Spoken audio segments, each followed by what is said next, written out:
नमस्कार, मेरा नाम है दिव्यांशी और आप देख रहे हैं दी लल्लन टॉप का डेली फाइनेंशियल बुलेटिन खर्चा पानी। आज खर्चा पानी में बात करेंगे बैंकों के निजीकरण की, जिसे लेकर देश भर के सरकारी बैंकों के कर्मचारी आज से 2 दिन की हड़ताल पर हैं। पहले ही कई सरकारी बैंकों के मर्जर के बाद अब केवल 6 स्टैंड अलोन बैंक बचे हैं। ऐसे में क्या जरूरत आ पड़ी कि सरकार एक साथ 3 बैंकों से पल्ला झाड़ना चाहती है। चर्चा इस पर भी होगी कि जिस आईडीबीआई बैंक के प्राइवेटाइजेशन की सबसे पहले बात हुई थी, क्या वह पहले से सरकारी नियंत्रण से बाहर है। बाकी 2 बैंकों की तहकीकात भी करेंगे, लेकिन उससे पहले आज की आर्थिक सुर्खियां। मल्टीप्लेक्स इंडस्ट्री की 2 दिग्गज कंपनियों पीवीआर सिनेमाज और आइनॉक्स लेजर के बीच गठजोड़ की खबर से उनके शेयरों में जबरदस्त तेजी देखी गई। आइनॉक्स के शेयर डे ट्रेडिंग के दौरान अपर सर्किट को छूते दिखे और बाद में हल्की गिरावट के साथ करीब 12% ऊपर बंद हुए। पीवीआर के शेयर्स ने भी अच्छी तेजी दिखाई और करीब 4% ऊपर बंद हुए। दोनों कंपनियों के विलय से देश की सबसे बड़ी मल्टीप्लेक्स चेन बनेगी, जिसकी क्षमता 1500 स्क्रीन तक होगी और आगे इसमें और इजाफा होगा। समझौते के मुताबिक आइनॉक्स के पीवीआर के साथ विलय के लिए शेयर अदला बदली अनुपात 3:10 का होगा। इसका मतलब आइनॉक्स के 10 शेयरों पर पीवीआर के 3 शेयर होंगे। नई कंपनी में पीवीआर के प्रमोटर्स की 10.62%, जबकि आइनॉक्स के प्रमोटर्स की 16.66% हिस्सेदारी होगी। उधर पेट्रोल डीजल के दामों में इजाफा जारी है। आज सोमवार को हफ्ते में 6ठी बार इसके दाम बढ़ाए गए। यह लगातार चौथी बढ़ोतरी है। सरकारी तेल कंपनियों ने पेट्रोल के दाम 28 से 32 पैसे और डीजल के दाम में 33 से 37 पैसे का इजाफा किया है। दिल्ली के पंपों पर सोमवार को पेट्रोल की कीमत 90.41 रुपए प्रति लीटर पर पहुंच गई। वहीं डीजल के दाम 90.77 रुपए हो गए हैं। अब आते हैं आज के खास मुद्दे पर। वैसे तो आज देश भर की ट्रेड यूनियनें भारत बंद के तहत सड़कों पर हैं, लेकिन आम आदमी की फाइनेंशियल जरूरतों और लेन देन की लाइफलाइन कहे जाने वाले सरकारी बैंकों की हड़ताल इसलिए भी अहम है कि 30 और 31 मार्च को वित्त वर्ष के आखिरी दिनों के क्लोजिंग प्रोसीजर के चलते बैंकों में ग्राहकों से जुड़े काम नहीं होते। पिछले 2 वीकेंड जोड़ लें तो लगातार 6 दिनों तक बैंकों का सामान्य कामकाज प्रभावित होने वाला है। All India bank employees association सहित कई बैंक यूनियनें इस हड़ताल में शामिल हैं और सबकी मांगों में एक चीज सबसे ऊपर है, वह है निजीकरण का विरोध। इसके अलावा सरकारी बैंकों का ढांचा मजबूत करने, बैड लोन की वसूली के लिए आधुनिक तंत्र बनाने, ग्राहकों के लिए सर्विस चार्ज घटाने जैसी कई और भी मांगे हैं, जिनका मकसद सरकारी बैंकों को प्राइवेट बैंकों के मुकाबले खड़ा करना है। लेकिन क्या यह संभव है? आखिर सरकार किन बैंकों से और क्यों पल्ला झाड़ना चाहती है? वित्त वर्ष 2020-21 के आम बजट में वित्त मंत्री निर्मला सीतारामन ने कहा था कि सरकार आईडीबीआई बैंकों के साथ 2 और बैंकों का निजीकरण करेगी। हालांकि सरकार ने उन 2 बैंकों के नाम औपचारिक तौर पर अब तक घोषित नहीं किए हैं, लेकिन बजट के 1 महीने बाद ही ऐसी खबरें आई कि सरकार ने 4 बैंकों को इसके लिए शॉर्टलिस्ट किया है। ये बैंक थे bank of Maharashtra, bank of India, Indian overseas bank और सेंट्रल बैंक ऑफ इंडिया। बाद में बताया गया कि नीति आयोग की देखरेख में एक कमेटी ने 2 बैंकों, इंडियन ओवरसीज बैंक और सेंट्रल बैंक ऑफ इंडिया का नाम प्राइवेटाइजेशन के लिए सुझाया है। सवाल उठता है कि सरकार इन्हें क्यों बेचना चाहती है? सरसरी नजर में देखें तो दोनों ही बैंक कम से कम हालिया तिमाही नतीजों के आधार पर बुरे नहीं दिखते। मौजूदा वित्त वर्ष की दिसंबर तिमाही में इंडियन ओवरसीज बैंक का नेट प्रॉफिट दोगुना होकर 454 करोड़ रुपए हो गया। वहीं दिसंबर तिमाही में सेंट्रल बैंक ऑफ इंडिया का नेट प्रॉफिट 69% बढ़कर 279 करोड़ रुपए दर्ज किया गया। लेकिन शायद हालिया नेट प्रॉफिट पूरी सच्चाई बयान नहीं करते। थोड़ा पीछे जाएं तो आरबीआई ने इन दोनों बैंकों को प्रॉम्प्ट करेक्टिव एक्शन यानी पीसीए फ्रेमवर्क में डाल रखा था। आरबीआई को जब लगता है कि बैंक के पास जोखिम का सामना करने के लिए पर्याप्त पूंजी नहीं है, लोन से आय नहीं हो रही या मुनाफा नहीं हो रहा, तो वह ऐसे बैंकों को पीसीए में डाल देता है। उसके बाद बैंक की फाइनेंशियल स्थिति सुधारने के लिए तात्कालिक कदम उठाए जाते हैं। यह जानने के लिए आरबीआई ने कुछ इंडिकेटर्स तय किए हैं, जिनमें उतार चढ़ाव से भी अंदाजा लगाया जा सकता है कि कौन सा बैंक पीसीए में डालने लायक है। इनमें नेट एनपीए और रिटर्न ऑन एसेट्स पर खास जोर होता है। लेकिन दिलचस्प बात यह है कि हाल ही में आरबीआई ने जिन 2 बैंकों को पीसीए फ्रेमवर्क से बाहर निकाला था, उसमें यूको बैंक के साथ इंडियन ओवरसीज बैंक भी शामिल है। यानी बैंक की माली हालत सुधर रही है। खैर, अभी इन दिनों बैंकों के निजीकरण की औपचारिक प्रक्रिया शुरू नहीं हुई है, लेकिन जिस आईडीबीआई बैंक को लेकर सरगर्मियां तेज हैं, वहां कुछ और पच रहा है। कहने को सरकारी यह बैंक असल में केंद्र सरकार के नियंत्रण से बाहर है। इसे पहले से ही प्राइवेटाइज्ड बैंक करार दिया जाता रहा है, क्योंकि बैंक में केंद्र सरकार की हिस्सेदारी 45.48% ही है, जबकि 49.24% हिस्सेदारी life insurance corporation of India यानी कि एलआईसी के पास है। हालांकि एलआईसी भी सरकारी कंपनी ही है, लेकिन आईडीबीआई बैंक का प्रबंधन केंद्र के हाथ में ना होकर एलआईसी के पास है। बैंकों के निजीकरण का विरोध कर रही यूनियनों का कहना है कि इन बैंकों के निजीकरण की कोई वाजिब वजह नहीं है। कई बैंकों के मर्जर के बाद पहले ही सरकारी बैंकों की संख्या घट चुकी है। ऐसे में सरकार अपने विनिवेश लक्ष्यों को पूरा करने के लिए किसी न किसी बहाने सरकारी बैंकों को निजी हाथों में जाने दे रही है। हमने इस बारे में बात की all India bank officers confederation के नेशनल एडवाइजर सुनील कुमार से। आईडीबीआई जो है पहले प्राइम लेंडिंग एजेंसी थी। प्राइम लेंडिंग एजेंसी को सरकार ने बंद किया और सरकारी क्षेत्र के बैंकों को इंफ्रास्ट्रक्चर में लगाया। विश्व में शायद भारत ही एक ऐसा देश है जहां सरकारी क्षेत्र के बैंकों को इंफ्रास्ट्रक्चर में लगाया गया। इंफ्रास्ट्रक्चर में जब पुअर परफॉर्मेंस हुआ तो उसका असर बैंकों पर पड़ा।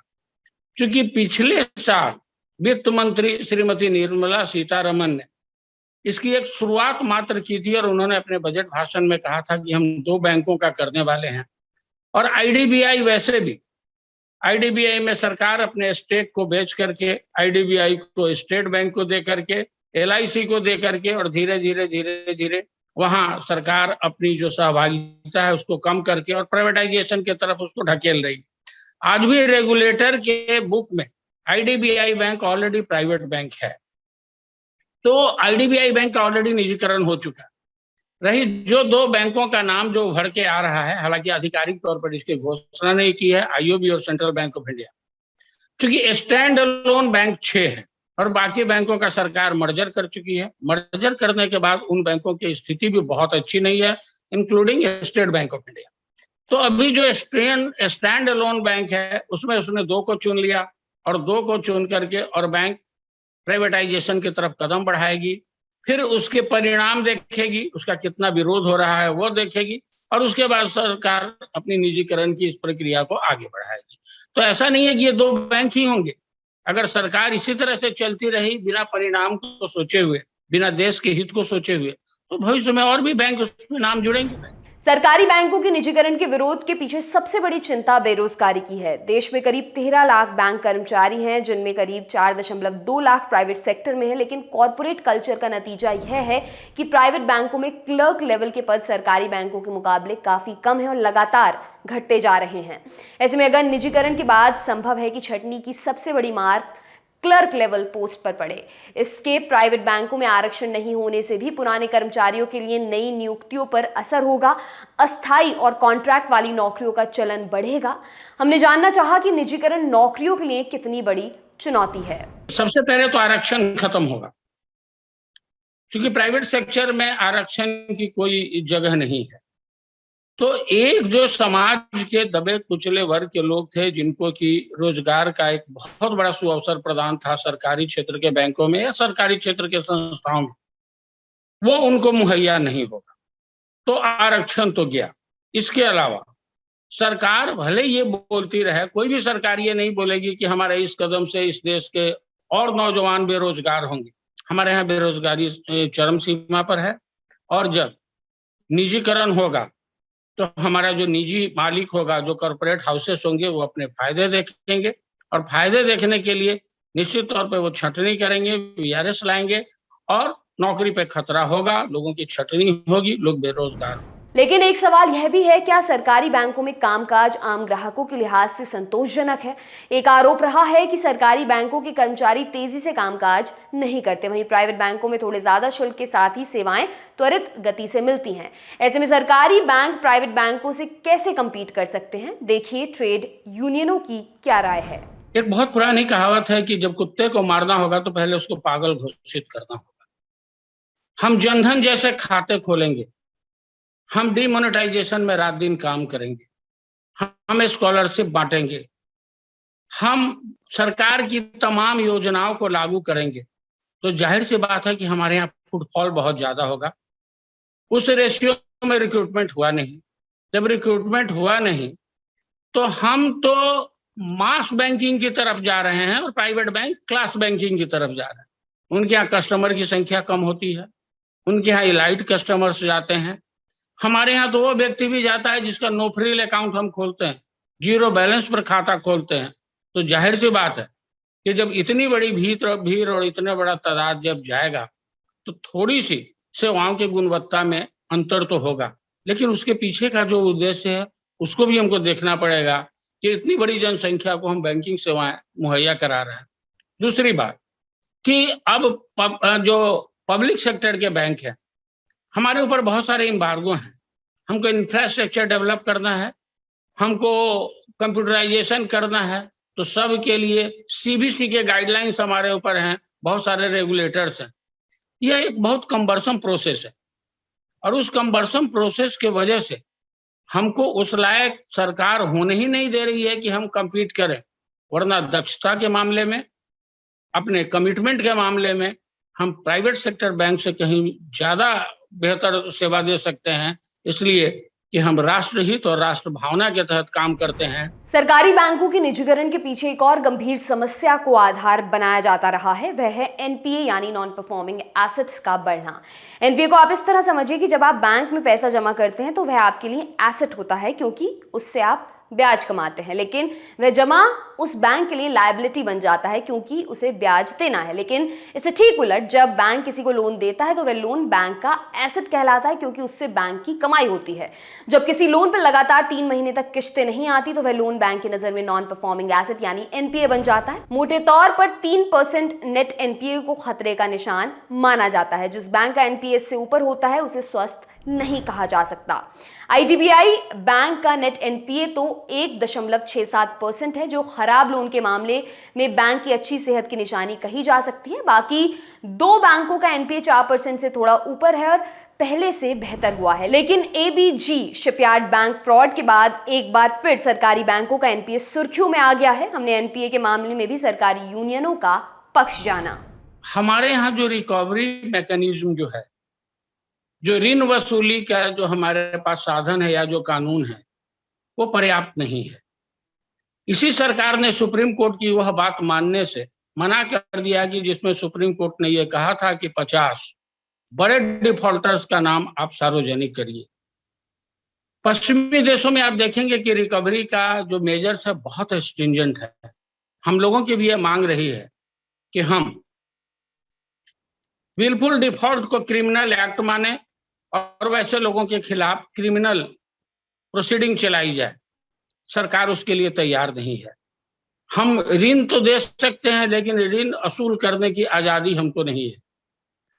अगर सरकार ऋण वसूलने की प्रक्रिया को ज्यादा स्ट्रिंजेंट करे, कानून कठोर कदम उठाए, तो बैंकों की एनपीए की समस्या घटेगी। इसके लिए सरकार जिम्मेवार है। आज देखा जाए कि एनसीएलटी सरकार सिर्फ इसलिए लेकर के आई है कि ताकि लंबे लंबे हेयर कट दिया जाए। वीडियोकॉन के मामले में क्या हो कि वीडियोकॉन को 94% की छूट सरकार ने दे दी। वो 94% की छूट किसका पैसा गया? वो पब्लिक का पैसा गया, वो सरकारी क्षेत्र के बैंकों का पैसा गया। अतः सरकार ये कह के अपनी जिम्मेवारी से नहीं बच सकती। अगर हम सरकारी योजनाओं के तहत ऋण देंगे तो उसकी वसूली की जिम्मेवारी भी सरकारी तंत्र को होना चाहिए, क्योंकि बैंक वालों को कोई जुडिशियल पावर नहीं है।